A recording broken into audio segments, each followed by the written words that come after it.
I don't know about you, but sometimes it feels like my TTRPG sessions could use a bit more spice. That's a spicy meatball! You know, like something a little bit different to break up all the dice rolling and role-playing and dragon kissing.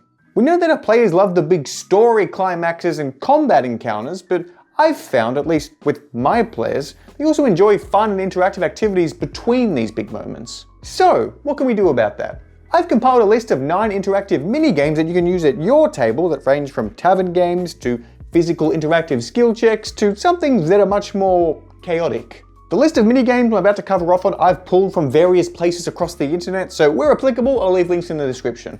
Also, as a word of warning, a lot of these mini-games require you and your playgroup to be in physical proximity of each other, so they won't all necessarily work in online settings. The first few I want to cover off on are ways of gamifying various skill checks. Take acrobatics checks for example. They should objectively be the funnest check in D&D. In fact, I'd assume that the rule of cool most often applies to acrobatics checks, so why isn't the actual skill check just as cool? Imagine one of your party members are about to tightrope their way across a pool of lava at a traveling circus. It doesn't need to be realistic, it's D&D. Then, instead of asking them to roll a dice, you as the GM simply start a countdown timer with 1 minute on it, plus whatever you want to calculate for their dex modifiers. And from there, that player has one simple task.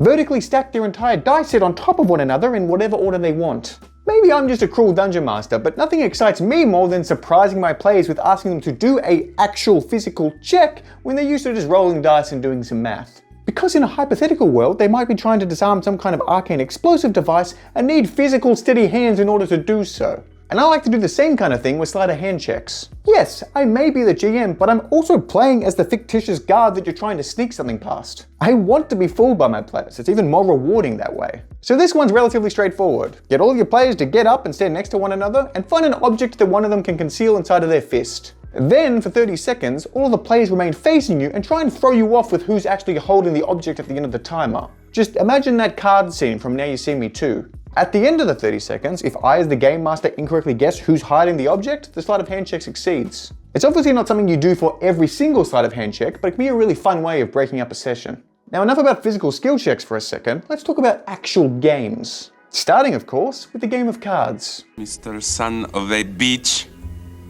let's play some cards. Yes, I am well aware that there's probably about 9,000 different variants of games you can play with a set of playing cards, but as far as I am aware, I think me and my playgroup actually invented this one. We call it 9 Lives. The premise is incredibly simple. You get a standard deck of 52 cards, and the dealer deals out 9 individual cards in their own piles face up. As a player, you pick a card pile to start with and simply have to guess if the next card to be drawn in that pile is going to be higher, lower, or the same value, with ace being the highest and 2 being the lowest. And once you've actually started on a pile, you don't have to stick with it. You can freely jump around the 8 other piles at your own discretion.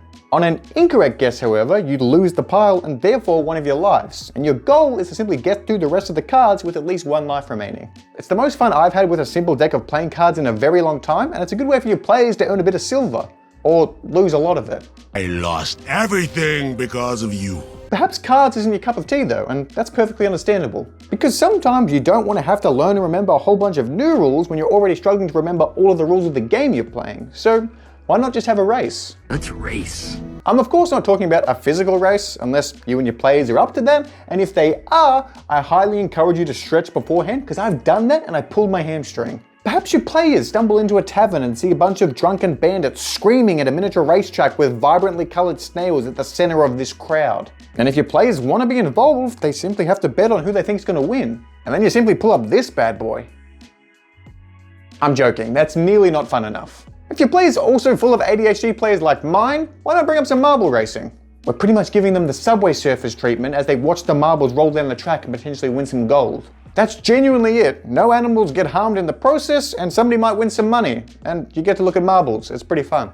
Now, I owe everything I know about this game thanks to Red Dead Redemption. Little 13-year-old me spent far too long playing this game and shooting a hell of a lot of cowboys. Liar's Dice is the quintessential game that you need in all of your fantasy taverns. You already know your players love rolling dice, and at the same time with some of the tall tales that they try to spin to convince guards to let them into places, they also have a knack for lying. And unlike everything I've covered so far, the rules are relatively simple. Everyone gets 5 dice and they roll them in secret. The goal is to make a bet on how many of a specific number are going to show up on everyone's dice without giving away too much. But here's the catch, you can lie about your bet. The other players then have to simply decide on whether you're bluffing or not. And if you get caught lying, you lose a dice. But if you were telling the truth, they lose a dice. Just to really demonstrate a point, let's go through a hypothetical round. Let's say John's the first player and has already rolled and looked at their own dice and begins the betting by saying 3 4s. Play then passes on to Steve, who makes a higher bet saying that there are 5 4s. Play then passes on to Phil, who bets that there are 7 4s. John then challenges Phil and everyone reveals their dice to show that there were only 6 4s because John lied about the amount of 4s they had. Consequently, Phil then loses one of his dice because he was caught out on an incorrect bet. And from there, the play simply continues till only one player has dice left. So, whether your adventuring party are working with a con man who asks them to engage in a high stakes game, or they simply have a lot of downtime in their pirate ship as they wait out a storm, Liar's Dice is the game for you. Did you say pirate ship? Yes, why? Well, surely you'll need a physical representation of this ship then. What? And you might as well have the entire crew while you're at it. I suppose? Well then, Dungeons & Lasers' brand new setting of Port Haven would be exactly what you're looking for. This video was sponsored by Dungeons & Lasers and their brand new GameFound campaign, which has just gone live for their swashbuckling pirate setting of Port Haven. Backing the campaign gets you access to character miniatures, a giant ship model, port props, stat blocks, and even more things that are actively being unlocked as we speak thanks to the stretch goals. If it wasn't for my terrifying fear of the ocean and lack of knowledge on how ships work, in an alternative life, I think I would have made for a pretty good pirate. But now I can say, with a sigh of relief, that thanks to this bad boy, I can now live out my best pirate life without actually putting myself in danger. So, if you're ready to set sail on your own high seas adventure, be sure to check out Dungeons & Lasers' GameFound campaign, which I've left a link to in the description. And thank you to Dungeons & Lasers for sponsoring this video. If you're using potions in your TTRPG setting, you need a mini game for brewing them. If you're trying to tell me you've never imagined yourself as some kind of mad scientist brewing and concocting your own malicious potions in your laboratory before a platypus comes in and foils your plans, I'd say you're a liar. Perry the platypus! Admittedly, this one takes up a little bit more time and effort prior to a session, but it's definitely worth it. And I feel like I've said this about 7 times already, it's incredibly simple to implement. As the GM, simply grab a bunch of condiments and food coloring and brew some form of potion hidden away from your players. And after this, simply lay out the arsenal of condiments and liquids that you've used to create the potion and get them to add them all into a similar container, which you then mix to see if the colors and consistency match. If it's successful, they successfully create the potion they were trying to create. And if it's unsuccessful, roll on a random potion table. And hey, if they're feeling courageous enough and the liquids and condiments used are safe, they could even try and taste test the potion. You know, for scientific purposes. Specifically for D&D, giving the help action is one of the most ambiguous rules that I really struggle with as a GM. Because a lot of the time, how are you actually helping in this scenario? If they're trying to pick a lock, what are you doing? You're reading them a manual on lock picking? Like, what does it actually look like? So, I like to make my players actually help the person they're trying to help. I saw Critical Role use this one and I've absolutely loved it ever since I've seen it and used it. I encourage you to do the same. Step 1, get as simple or as complicated of a kid's maze as you can find. Step 2, blind one of your players and put them in the starting location of this maze with either pen or mouse depending on how you're playing. Step 3, the player giving the help action has to successfully navigate the player through the maze giving instructions, but if they hit a wall or boundary, the help action is unsuccessful. Things like this genuinely allow for some of my favorite experiences in any TTRPG where it's just pure and unfiltered chaos. And in a very similar vein, I like to use this very specific minigame whenever anyone tries to give the help action for picking a lock. It's kind of a weird one to explain, so I'm just going to give a hypothetical example because I think that does it justice. After counting down from 3, the 2 players who are now engaged in this dual lockpick both say a word. For example, player 1 might say the word crab, and player 2 might say the word fence. They then have to very quickly try and find a linking word from these words that they've said and say it after another countdown of 3. So imagine another 3 seconds passes by and player 1 says cage, because that's kind of like a crab fence. And then player 2 says trap.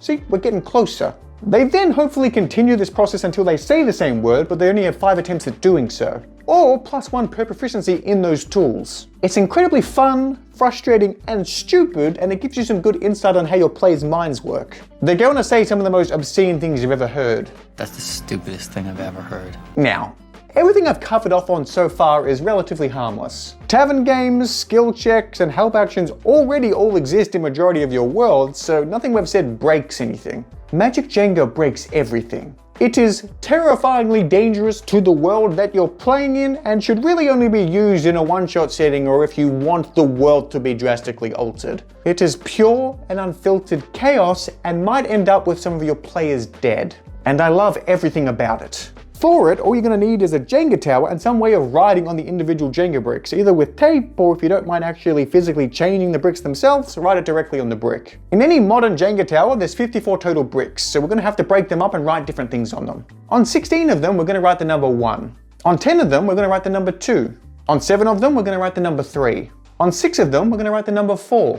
On 5 of them, we're going to write the number 5. On 4 of them, we're going to write the number 6. On 3 of them, we're going to write the number 7. On 2 of them, we're going to write the number 8, and on 1 of them, we're going to write the number 9. From here, find a discreet way of jumbling them all up so nobody can see the numbers and build a Jenga tower. And whatever brick is drawn is the corresponding level of spell that you can cast to everyone who's playing. It's kind of the perfect ending if you've got a chaotic evil wizard at the end and want a really weird and obscure big bad fight. Enjoy the chaos that is Magic Jenga. Now, I think that's enough fun for one day, so we'll wrap up there. But if you have any of your own mini games that you recommend me trying out, please let me know in the comments, because maybe we'll make another one of these. And if you do actually manage to try out 9 Lives for yourself and have any feedback, I would love to hear it. I'm actually considering turning that into my own custom artwork deck that I release to all of you, so I'd be keen to get actual feedback about it. Now go out there and play some games.